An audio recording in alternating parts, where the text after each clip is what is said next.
আসসালামু আলাইকুম। আজকে আমি করব বাঁধাকপির পাকোড়া। এই সিজনে বাঁধাকপিটা সবার ঘরেই আছে।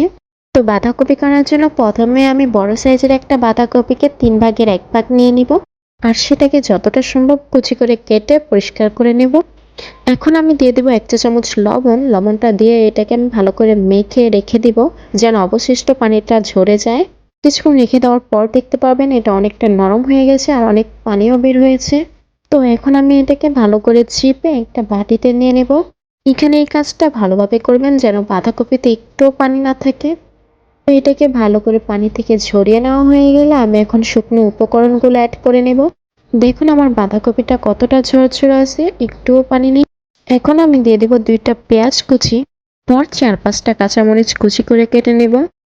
এরপর দিয়ে দেব আমি 1 চা চামচ আটা আর 1 চা চামচ বেসন। এইখানে আপনারা আটার পরিবর্তে চালের গুঁড়াটাও ব্যবহার করতে পারেন।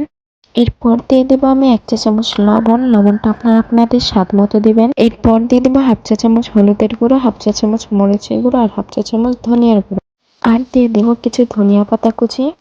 এরপর দিয়ে দিব আমি একটা ডিম। ডিম দিয়ে সবগুলোকে ভালো করে একসাথে মেখে নিব।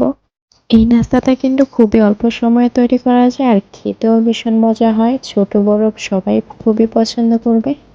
আমার এখানে সবগুলো একসাথে মেখে নেওয়া হয়ে গেলে আমি চুলায় একটি প্যান বসিয়ে তেল দিয়ে নেব।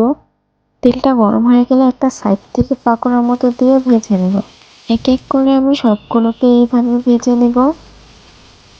সবগুলো পাকোড়া দেওয়ার পর চুলার আঁচটা মাঝারি রেখে এইগুলোকে ক্রিস্পি করে ভেজে নেব। চুলার আঁচ বাড়িয়ে ফ্রাই করলে উপরটা তাড়াতাড়ি কালার চলে আসবে। এজন্য মিডিয়াম আঁচে ভেজে নেব। যখন কালারটা চেঞ্জ হয়ে যাবে, দেখতে অনেকটাই লাল হয়ে আসবে, ঠিক ওই পর্যায়ে তেল ছাড়িয়ে উঠিয়ে নেব। আজকে সবগুলো পাকোড়া আমি ঠিক একইভাবে ভেজে নেব। আমি এখানে যে পরিমাণে পাকোড়া বানিয়েছি সেগুলো 2বারে ভেজে নিতে হবে। আমার সবগুলো পাকোড়া ভেজে নেওয়া হয়ে গেছে। পাকোড়াগুলো দেখতে যতটা সুন্দর লাগছে খেতেও ঠিক ততটাই দারুণ লেগেছে। আশা করি আজকের ভিডিওটা সবার কাছেই ভালো লেগেছে। ভিডিওটা ভালো লেগে থাকলে লাইক, কমেন্ট আর সাবস্ক্রাইব করে রাখবেন।